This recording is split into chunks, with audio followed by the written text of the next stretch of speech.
بات ہے اقبال نے کہی ہے. اب اجتہاد جو ہے پارلیمنٹ کے تھرو ہوگا.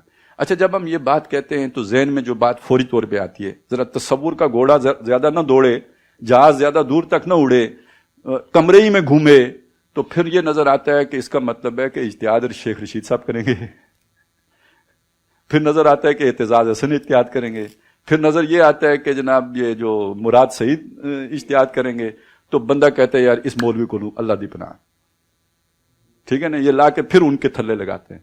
تو مسئلہ یہ نہیں ہے, مسئلہ یہ ہے کہ یہ نظام تبدیل کرنا, اور تبدیل شدہ نظام کے اندر پھر جو پہلی مسئلہ ہوگا کھڑا کہ کینڈیڈیٹ کون بن سکتا ہے, اس کی شرائط کیا ہوں گی, اس کی تعلیم کیا ہوگی, اس کا کردار کیا ہوگا, اس نے زندگی میں جھوٹ ثابت شدہ, ایک تو وہی ہے نا کسی پہ آپ نے الزام لگا دیا, اس نے جھوٹ بولا, اس نے دھوکہ دیا, اس نے کبھی کوئی فراڈ کیا, کوئی گلی میں فراڈ کیا, اگر ایسا کوئی کیس اس کا ہوا ہو, وہ کمپین میں حصہ لے ہی نہیں سکتا.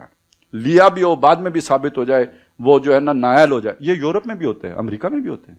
آپ وہ دیکھتے نہیں کہ وہ جی اس نے ابھی وہ جو ہمارا لارڈ نذیر صاحب تھے, پتہ نہیں 1972 کی کون سی کھڑکی میں انہوں نے کیا جو ہے نا وہ کسی کو چھیڑا تھا, وہ ابھی جا کے ثابت ہوا, لارڈ شپ چلی گئی. تو یہ تو دنیا بھر میں ہوتا ہے کہ وہ کریکٹر والا بندہ ہو. اچھا ہمارے آئین میں لکھا ہوا ہے دفعہ 62-63, دفعہ 62-63 ذرا پڑھیں, وہ تو پورا ایک بندہ مومن ہی ہو تو وہ اس کے لیے آ سکتا ہے. اچھا ہماری فقہ میں بھی ہے تزکیۃ الشہود, یعنی جو عدالت میں جو بندہ گواہی دینے جاتا ہے نا, اس کا بھی ایک کریکٹر ہونا چاہیے. فاسق آدمی کی گواہی قبول نہیں ہوگی. اس نے وہ بے شک کہے کہ میں نے آنکھوں سے دیکھا ہے قتل ہوتا ہوا, اگر وہ فاسق ہے, اس ثابت ہو جاتا ہے فاسق ہے, اس کی گواہی قبول نہیں ہوگی.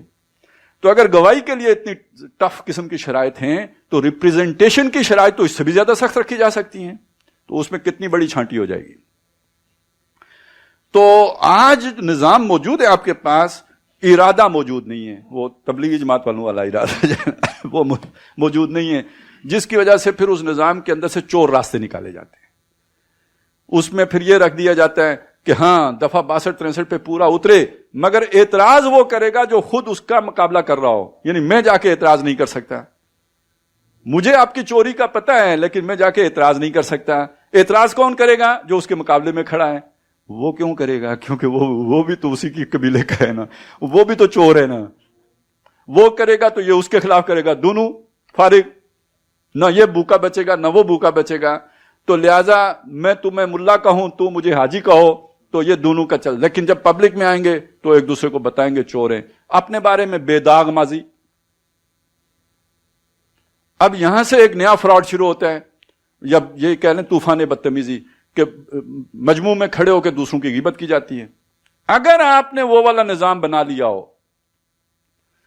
کہ کھڑے ہونے سے پہلے اس کی پوری چھانٹی ہوگی, اور ادارے نے چھانٹی کر کے بتا دیا کہ یہ بندہ مسٹر کلین ہے, اب اور آپ نے ایک ادارہ بنا بھی دیا ہے کہ اگر کسی کو کسی کے بارے میں شکایت ہو تو وہاں جا کے شکایت رجسٹر کرائیں.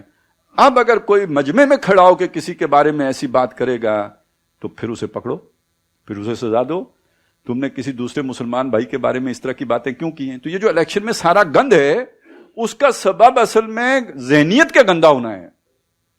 اگر آپ اس کے اندر بہتری لے کے آنا چاہیں تو اس میں بہتری آ سکتی ہے. یہ جو سٹرکچر ہے یہ گند نہیں ہے, یہ ہمارا گندا کردار ہے جو ہر شے کو گندا کر دیتا ہے. اب آپ کو جو نئی نویلی کسی نے گاڑی دے دی تو چلانے کا انداز تو آپ کا اپنا ہی ہوگا نا, وہ شریفانہ ہو یا بدماشانہ ہو, آپ سیدھے چلیں یا کٹ ماریں. تو یہ اس چیز کو اس طرح سمجھ لیجئے, یہ چیزیں اپنی اصلیت کے اعتبار سے نہ اچھی ہیں نہ بری ہیں, ان کا استعمال ہے جو ان کو اچھا یا برا بنا دیتے ہیں.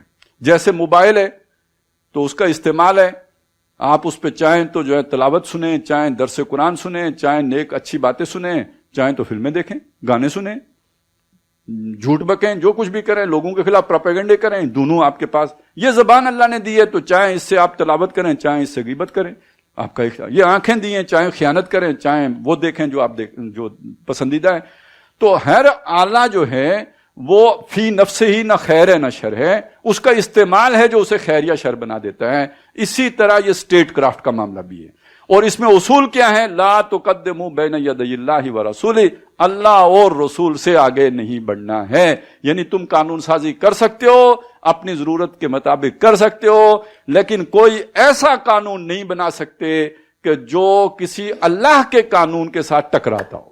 بس اتنی موٹی سی بات ہے، یہ اگر مان لو گے تو بس یہ کفایت کرے گا.